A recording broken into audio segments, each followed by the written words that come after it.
सरकारी भीख लेके नहीं पढ़ते, हम खैरात लेके नहीं पढ़ते, हमें छात्रवृत्ति नहीं मिलती, हमें परसेंटेज में रिजर्वेशन नहीं मिलता, तो किसकी भीख मांग रहे? गर्व से कहो तो महवासी ब्राह्मण है। ये इधर उधर भटकने के बजाय आदि गौड़ सौबरे, आदि गौड़ सौबरे, महासौबरे, that's wrong. Only Adivasi God. It should be right to be have any conditions that requirement. मेरे साथियों, 2011 के सम्मेलन में मुझे आज भी याद है, इससे दुगनी और 3 गुनी ज्यादा संख्या थी। वो समाज के दिग्गज यहां पधारे थे। उस समय बुद्धिराम जी और तमाम लोगों ने, बहुत अच्छे सभी का नाम लेना संभव नहीं है, हरदयाल जी, बहुत लोग थे, माफी चाहूंगा, सभी का नाम लेना संभव नहीं है, समय का अभाव है। बहुत लोगों ने अच्छा प्रयास किया, लेकिन ये जो प्रयास हुआ है, ऐसा प्रयास किसी ने नहीं किया। कमियां ढूंढना बंद कीजिए, कमियां हमारे अंदर सैकड़ों हैं। जो हुआ है पॉजिटिव सोचिए, जो हुआ है वो अच्छा हुआ। तो समाज पर रिसर्च की मैंने घोषणा की थी कि एक सरकारी विश्वविद्यालय रिसर्च का वो टॉपिक पास हो चुका है, सौबरी ऋषि का संस्कृत शास्त्रों में अनुशीलन। आज संक्षिप्त रूप से उसका इतिहास बताता हूं, उसके बाद इस प्रतिभा सम्मान समारोह पर आएंगे। ये मुगलों ने अत्याचार किए और उनको कहा कि मुसलमान बन जाओ। धन्य है हमारे पूर्वज जो 1617वीं शताब्दी में मुसलमान बनना मंजूर नहीं किया, जाति छुपा करके रहने लग गए। औरंगजेब का फरमान था कि जो भी मुसलमान नहीं बनेगा उसका सिर काट दो। हमारे समाज के लोग छुप करके रहने लग गए। औरंगजेब चला गया, लेकिन हमारे समाज के लोगों ने मुसलमान धर्म कबूल करना उचित नहीं समझा। साथियों, आपको याद होगा, मैं आपको इसलिए उदाहरण दे रहा हूं, गुरु गोविंद सिंह जी के 2 छोटे छोटे बच्चों को दीवारों में जिंदा चिनवा दिया था। इतना हरामी था वो मुगल शासक औरंगजेब। आज यदि मेरे सामने होता, साले को पेट्रोल जला के मार देता, क्योंकि आज अकेला सक्षम हो, चाहे वो राजा था या महाराजा था। मुझे आज टीस उठती है कि मैंने 7 डिग्री कॉलेज चलाए, समाज में 28 गांवों में पहला इतिहास लिखा कि प्राइवेट क्षेत्र में सीधा कॉलेज की स्थापना, स्कूल नहीं, महाविद्यालय, 1 नहीं 2 नहीं 7 महाविद्यालय खोले। लेकिन दुख का विषय हुआ कि हमारे समाज से आईएएस का सपना नहीं देख।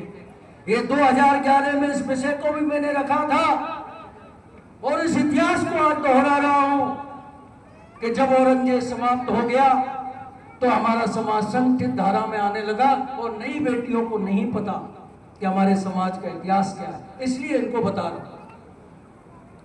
बच्चियों, हम लोग 25 साल से जागे हैं। सिर्फ उससे पहले गांव में पंचायतें होती थी और जब भी कोई अच्छा कार्य करने लगता है, जब भी सबसे पहले आरोप लगता है, अरे वो तो पैसे का चोर है, वो पीछा खा गए, समाज का पैसा खा गए। ये वो लोग बोलते हैं जो पंजी देते नहीं समाज को और बुलवा लो उनसे 1000 कुंटल। मैं निकला हूं समाज में, मुझे पता है कोई जेब से पैसे लगा के काम करता है, उसको शाबाशी देने के बजाय उसकी लात खींचना ज्यादा जरूरी समझते हैं। और जो लोग पैसे देंगे समाज को, वो कभी टीका टिप्पणी नहीं करते। ये समाज सबका है। आज जब मैंने 1,21,000 जब इस समाज को दिया था, आज मेरी भरपाई हो गई कि इन्होंने प्रतिभा सम्मान समारोह आयोजित कर दिया।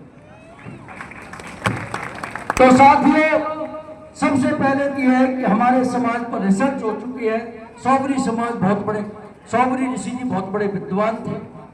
राजस्थान में जहां जहां बैठे, जहां जहां उन्होंने रात्रि गुजारी, जहां जहां ऋषियों को उपदेश देती है, शिष्यों को उपदेश दिए, वहां वहां राजस्थान में 28 गांव बस गए और एक प्रतापगढ़ बस गया 29वां गांव। वहां भी समाज के लोग हैं, काफी समय से बैठे हुए। मैं वहां जा चुका हूं, लोगों से मिल चुका हूं। यह ओरिजिनल रिसर्च है। मैं मध्य प्रदेश गया, जबलपुर गया, रिसर्च के सिलसिले में पूरा 10 साल मैंने समाज पर रिसर्च किया। तमाम जितने भी कृतित्व लिखे हैं, सौमरी ऋषि का संस्कृत शास्त्रों अनुशीलन, जल्दी ही एक पुस्तक पब्लिश प्रकाशित होगी। एक मेरी वेदों का सार संस्कृत में प्रकाशित हो चुकी है। अब आ जाते हैं हम हमारी मूल भूमि पर कि हमारे समाज में बेटियां बहुत पढ़ी लिखी हैं।